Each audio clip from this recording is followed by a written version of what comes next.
오늘 저희에게 주신 본문 말씀은 마태복음 12장 22절에서 32절 말씀입니다. 제가 먼저 읽고 같이 교독하도록 하겠습니다.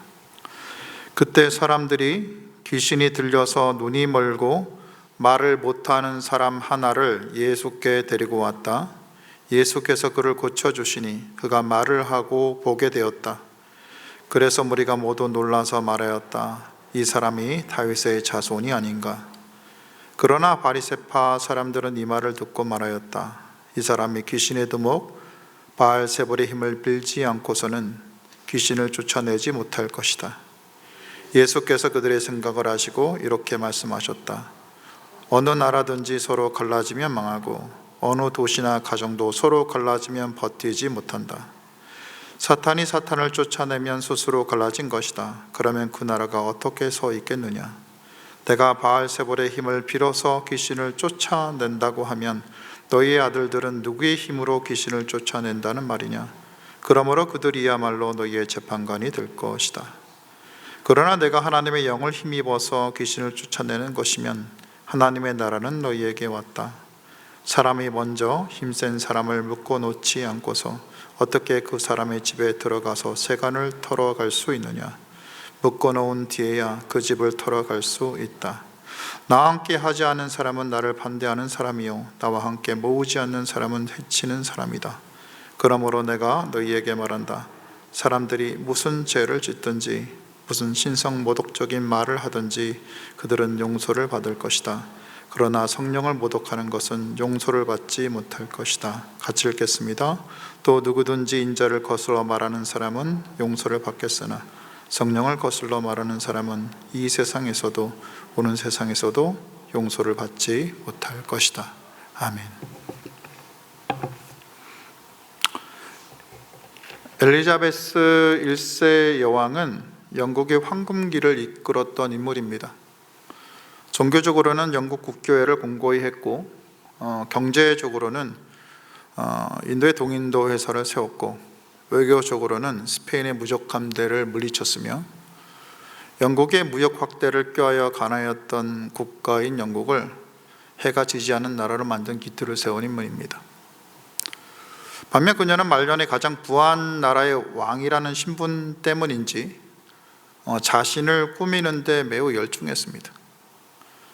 그녀는 자신의 성적인 매력과 자신감을 드러내길 좋아했고 젊음을 되찾기 위해 몸부림을 쳤다고 합니다. 그래서 목이 깊게 패인 드레스를 입었고 하루 2시간씩 몸치장을 했으며 온몸을 다이아몬드와 진주로 휘감아 치장했다고 합니다. 이런 위세를 부렸지만 그녀는 죽음이 다가오는 시기에도 국정을 돌보아야 했고 늘 과도한 업무에 억눌렸다고 합니다. 그런 그녀가 남긴 마지막 말은 이렇습니다. 내가 가진 모든 것은 아주 짧은 한순간을 위한 것이었구나. 세계사를 뒤흔든 위대한 인물 중 하나였던 엘리자베스 여왕이 남긴 마지막 말이 주는 인생의 통찰을 이 땅에 살아서 깨닫는 사람은 그리 많지 않을 겁니다. 그만큼 사람이란 살아가면서 무엇인가를 갈망하며 살아가는 존재이기 때문입니다. 일상의 철학자라고 불리는 스위스 태생의 위대한 작가인 알랭드 보통은 이런 인간의 갈망을 사랑을 더 많이 받기 위한 갈망으로 보았습니다. 그는 이런 말을 합니다. 먹을 것과 잘 것이 확보된 뒤에도 사회적 위계에서 더 높이 올라가기를 바라는 것은 그곳에서 물질이나 권력보다는 사랑을 더 많이 받을 수 있기 때문일지 모른다. 이런 알랭드 보통의 통찰과 일치하는 삶을 산 인물이 바로 톨스토이의 소설 이반 일리치의 죽음에 나오는 주인공 이반 일리치입니다. 그는 오래전 아내에 대한 사랑도 식었고 자식들을 도무지 이해하지 못하는 인물이었으며 자신의 출세를 도와줄 높은 지위를 가진 사람들과의 관계 외에는 친구가 없는 인물이었습니다. 그는 고등법원 판사라는 자신의 지위를 즐기지만 그가 그런 것은 그가 그 자리에 있을 때 남들의 존중을 받기 원하기 때문입니다. 그런 그가 45살의 옆구리에 통증을 느끼게 됩니다. 그리고 그 통증이 온몸에 퍼지면서 삶의 모든 의욕을 잃게 되죠. 이후 그 자신이나 주변 사람들은 그가 곧 죽을 거라고 생각합니다. 그러자 그의 동료 중 한 사람은 이반이 죽으면 그의 자질을 차지하고 승진할 것이고 그러면 보수가 800루블이나 오를 것이라고 계산합니다. 그의 부인은 그가 죽는 것을 안타까워하지는 않습니다만 연금 규모가 줄어드는 것을 걱정합니다. 사교계에서 이름을 날리던 그의 딸은 아버지의 장례식 때문에 자신의 결혼 계획이 엉망이 될까 봐 걱정합니다. 이제 살 날이 얼마 안 남은 이반은 자신의 인생을 되돌아보며 자신이 결국 시간을 낭비했으며 겉보기에 품위가 있어 보이지만 속으로는 황폐했던 자신의 삶을 발견하게 됩니다. 그는 자신의 모든 삶이 다른 사람의 눈에 중요하게 보이는 것을 하고자 하는 욕망을 위해 살았음을 깨닫게 됩니다. 그리고 그가 죽어가며 가장 괴로워했던 것은 아무도 그가 바라는 동정을 해주지 않았다는 겁니다.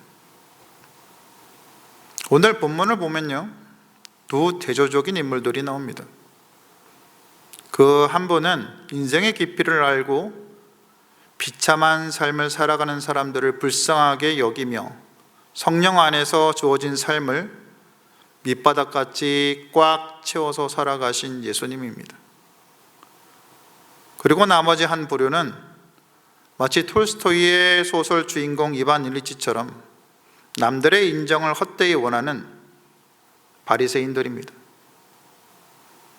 그들은 예수님을 통해 일어나는 기적을 인정하긴 하지만 예수님이 사람들의 인정받는 것을 두려워하고 시기하고 또 자신들이 사람들로부터 받던 인정과 사랑을 빼앗길까 봐 두려워하고 있습니다. 본문 22절을 보면 사람들이 예수님께 귀신이 들려서 눈이 멀고 말을 못하는 사람 하나를 데리고 옵니다. 예수님은 그를 불쌍히 여기시고 고쳐주십니다. 그가 말을 하고 보게 되자 사람들은 놀라서 예수님을 다윗의 자손이 아닌가 하고 말하게 됩니다. 여기서 다윗의 자손이라 함은 메시아라는 말입니다. 이 말은 예수님이 예언된 왕으로 오신 분이라는 말과 같습니다. 이분은 마태복음 12장 20절 그리고 이사야 42장 3절의 말씀처럼 상한 갈대를 꺾지 않으시고 꺼져가는 심지를 끄지 않으시는 자비하신 분입니다. 예수님의 사람들을 인정을 받게 되니 이를 보는 바리새인들은 그 마음이 편치 않았던 겁니다.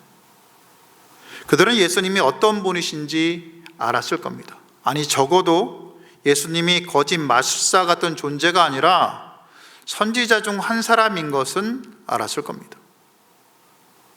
그러기에 그분을 통해 귀신이 떠나가고 귀신에 억눌렀던 사람이 말을 하고 눈을 뜨는 역사가 일어난 것을 그들이 알았던 겁니다. 그런데 그들 바리새인들은 이 사실을 인정할 수는 없었던 겁니다. 왜냐하면 이 사실을 인정하는 순간 바리새인들은 자신들을 향하던 사람들의 인정과 사랑이 예수님께로 가는 것이 하나님의 뜻인 것을 인정하는 꼴이 되기 때문입니다. 그래서 그들은 궁색한 변명을 늘어놓기 시작하는 거죠. 귀신 들린 사람이 귀신에게서 놓이고 그 사람의 눈이 떠지고 귀가 열린 이것은 사실이니 부인할 수는 없는데 이 사람이 회복된 이유가 하나님으로 인해서 일어난 것이 아니라고 말을 하는 겁니다. 예수께서 이 사람을 낫게 한 것이 하나님의 능력이 아니라 귀신의 두목의 힘을 빌려서 한 거라는 겁니다. 그들은 말합니다. 이 사람의 귀신의 두목 바알세볼의 힘을 빌리지 않고서는 귀신을 쫓아내지 못할 것이다. 여기서 바알세불이라는 말은 가나안의 풍요의 신인 바알이라는 말과 높은 곳에 거함이란 의미를 지닌 지불이란 말의 합성어입니다. 즉 귀신들의 왕 사탄을 말하는 거죠. 이들의 궁색한 변명을 듣고 예수께서는 이렇게 말씀하십니다. 어느 나라든지 서로 갈라지면 망하고 어느 도시나 가정도 서로 갈라지면 버티지 못한다. 사탄이 사탄을 쫓아내면 스스로 갈라진 것이다. 그러면 그 나라가 어떻게 서 있겠느냐? 이 말이 무슨 뜻입니까? 귀신이 사탄의 졸개인데 사탄이 그 졸개를 지휘하고 돕지는 못할 망정 그 귀신의 일을 방해하는 일을 한다는 것이 말이 되냐는 말씀입니다. 주님은 이어서 말씀하십니다. 내가 바알세불의 힘을 빌어서 귀신을 쫓아낸다고 하면 너희의 아들들은 누구의 힘으로 귀신을 쫓아낸다는 말이냐? 그러므로 그들이야말로 너희의 재판관이 될 것이다. 주님의 말을 보면 아마도 일부 바리새인들도 당시 죽기 사역을 했던 것으로 보입니다. 이를 근거로 예수님의 말의 의미는 무엇입니까? 너희들이 귀신을 쫓아내는 것은 하나님의 역사이고 내가 쫓아내는 것은 사탄의 역사란 말이냐? 이런 말도 안 되는 논리가 어디 있느냐? 이렇게 얘기하시는 거죠. 그리고 주님이 이어서 말씀하십니다. 그러나 내가 하나님의 영을 힘입어서 귀신을 쫓아내는 것이면 하나님의 나라는 너희에게 왔다. 예수님께서 이런 사역을 하시는 것이 다름 아닌 하나님의 영, 성령의 힘으로 하시는 것이라고 말씀하시는 겁니다. 성령께서 예수님께 깊이 임하시고 그분의 능력으로 일을 하시는 것이란 말입니다. 그리고 그런 성령님의 역사가 이루어지는 곳에서는 사탄이 지배하고 있는 나라가 무너지고 하나님의 나라가 세워지며 하나님의 통치가 이루어진다는 선포를 하시는 겁니다. 그리고 예수님은 본문 31, 32절에서 무서운 말씀을 남기십니다. 같이 읽겠습니다. 시작. 그러므로 내가 너희에게 말한다. 사람들이 무슨 죄를 짓든지 무슨 신성모독적인 말을 하든지 그들은 용서를 받을 것이다. 그러나 성령을 모독하는 것은 용서를 받지 못할 것이다. 또 누구든지 인자를 거슬러 말하는 사람은 용서를 받겠으나 성령을 거슬러 말하는 사람은 이 세상에서도 오는 세상에서도 용서를 받지 못할 것이다. 그러니까 예수님의 말은 사람들이 무슨 죄를 짓든지 하나님을 모르고 신성모독적인 말을 하든지 인자인 예수님을 잘 모르고 그분을 거슬러 말하든지 그 사람들이 자신들의 죄를 깨닫고 진심으로 회개하고 용서를 구하면 그들은 다 용서를 받을 수 있지만 성령을 모독하는 자들은 용서를 받지 못한다는 말입니다. 여기서 성령을 모독하는 것이 무엇인지 아는 것이 중요한데 에스라 대학원의 신약학 교수인 양용희 교수는 이렇게 얘기합니다. 이 성령을 모독하는 죄가 문맥상 예수님의 사역에 하나님의 영이 활동하신다는 것을 분명히 알면서도 의도적으로 부인하고 그 사역을 바알세불로 인한 것이라며 예수님을 거부한 바리새인들은 당연히 사죄의 은혜도 누릴 수 없다 하는 여러 신학자들의 의견을 들어서 그 교수님은 이렇게 얘기합니다. 또한 그에 따르면 이런 죄를 범한 자들은 마음의 태도가 확정되어 있어서 하나님과의 관계에 제거할 수 없는 영원한 장애물을 놓게 되며 이에 영원히 용서받을 수 없게 된다고 말합니다. 이에 대해 미국의 커버넌트 신학교의 도리아니 교수는 이렇게 얘기합니다. 성령은 죄를 깨닫게 하고 예수님의 인격과 사역을 증언하는 역할을 합니다. 예수님을 거절하는 것은 최종적이지 않지만 성령의 증언을 거부하는 것은 최종적입니다. 즉 성령의 모독은 고의적인 것이며 모든 증거를 알고도 정신이 맑은 상태에서 침착하게 예수님을 거부하는 것을 말한다는 겁니다. 그러니까 그는 예수 그리스도에 대한 모든 증거를 체험하고 그 무게를 느낀 다음에도 그것을 차버리는 자에게 다시 회개하기는 불가능하다는 겁니다.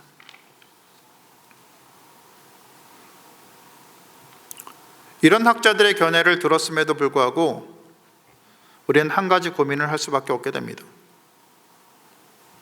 예수께서 십자가에 달리심에도 불구하고 용서받지 못할 죄가 있느냐는 겁니다. 예수님의 보혈의 능력이 깨끗하게 하지 못할 죄가 있냐는 겁니다.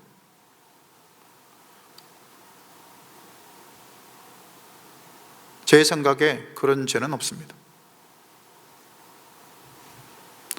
설사 예수님을 은 30냥에 팔아버린 가룟 유다라 할지라도 그가 스스로 죄를 지고 자살하지 않고 주님 앞에 회개했다면 용서받았을 거란 겁니다. 이것이 보혈의 능력이라는 겁니다. 그런데 용서받지 못할 죄가 있다니요? 이것은 모순이라는 거죠. 여러분은 어떻게 생각하십니까? 이 문제를 고민하며 우리는 31절과 32절에 나오는 예수님의 말씀을 다시 잘 살펴볼 필요가 있습니다. 여기서 우리는 예수님의 말씀에 나오는 신성모독, 예수님을 거부하는 말을 하는 것과 성령을 거부하여 말하는 것의 차이점을 사실상 구분하기가 쉽지 않다는 것을 발견하게 됩니다. 그 이유는 예수님의 사역에 하나님이 함께 하시고 예수님의 사역에 성령님이 역사하시기 때문에 그들이 예수님을 거부하고 성령님을 거부하고 하나님을 거부하고 모독하는 것이 실은 거의 하나라는 거죠. 그러니까 31절의 예수님의 말씀처럼 보혈의 능력을 의지하여 회개할 때 모든 죄가 용서받을 수 있다는 겁니다. 그러니까 용서받지 못할 죄를 예수께서 말씀하신 것은 뭘까요? 그것은 하나님께서 용서 못할 죄가 있다는 말이 아니라 사람이 스스로 하나님의 역사를 지속적으로 거부하고 모욕하고 방해하는 자리에 선다는 겁니다. 사람이 스스로 성령의 역사에 반대하는 자리에 서는 것을 선택함으로 스스로 용서받을 수 없는 지경에 놓이게 된다는 겁니다. 그러니 잘못을 인정하고 속히 회개하고 돌아서라는 것이 이 말에 대한 예수님의 뜻입니다. 사실 이 시대를 살아가는 우리 역시 수없이 성령을 모욕하며 살아갑니다. 우리 속에 성령이 계심에도 불구하고 우리 속에 계신 성령의 뜻을 무시하고 탐욕을 부리며 음욕을 드러내며 내 욕심을 채기 위해 거짓말을 하며 시기하고 모함하며 화내고 욕하며 도대체 우리가 얼마를 죄를 지으며 얼마나 성령을 모욕하며 살아가는지 모르겠습니다. 만약 이런 죄들을 다 용서받지 못하게 된다면 우리 중 누가 아버지 곁에 갈 수 있겠습니까? 단언컨대 단 한 사람도, 저를 포함해서 단 한 사람도 가지 못할 겁니다. 그렇다면 왜 성경의 저자이신 성령께서 마태를 통해서 우리에게 이 말을 남겨주셨겠습니까? 사람에게 잘 사는 것처럼 보이고 그들의 사랑과 존경을 구하며 사는 것이 부질없다는 겁니다. 그걸 위해 욕심부리고 거짓말하고 시기 질투하고 화내고 욕하고 사는 삶이 아무 의미가 없다는 겁니다. 그러니 더 이상 죄짓지 말고 회개하여 예수님께서 사셨듯이 그런 깊은 심연의 삶을 살아가는 영성을 지닌 자로 살아가라는 겁니다. 예수님께서 이 땅을 사실 때 귀신이 떠나가고 하나님 나라가 임하게 하셨듯이 내가 지금 살아가는 곳에서 사탄의 견고한 진이 깨지고 하나님 나라가 임하는 삶을 살아가라는 겁니다. 내 목숨이 붙어있는 한 내 속에 계신 성령의 소욕을 따라서 살아가며 내 욕심을 채우려 하지 말고 예수님이 너를 통해 살아가시는 그런 삶을 살라는 겁니다. 하나님 나라를 내가 있는 곳에 임하기를 구하며 살아가라는 겁니다. 이것이 오늘의 말씀인 겁니다. 이 말씀을 들으신 모든 분들이 이런 삶을 살아내시기를 주님의 이름으로 축원드립니다. 기도 제목 알려드리겠습니다. 말씀을 기억하며 기도했으면 합니다. 성령을 무시하고 모욕하며 자기 만족을 위해 죄를 짓고 살았던 모든 죄들을 회개했으면 합니다. 우리가 있는 곳에서 사탄의 견고한 진을 깨트리는 삶, 하나님 나라를 임하게 하는 삶, 예수님이 내 몸을 통해 살아계시고 일하시는 삶을 살기를 소망하고 기도하시기 바랍니다. 교회를 위해 기도했으면 합니다. 우리 교회를 포함하여서 이 땅의 교회가 예수님을 진정 구하며 서로 사랑하고 화평하며 부활의 생명이 가득한 교회가 되도록 기도해 주시기 바랍니다. 마지막으로 이스라엘과 팔레스틴, 우크라이나, 러시아 전쟁이 멈추도록 추운 날씨에 또 어려운 처지에 있는 분들이 또 살아갈 힘을 얻을 수 있도록 기도하신 후 개인 기도하시면 되겠습니다. 기도하시겠습니다.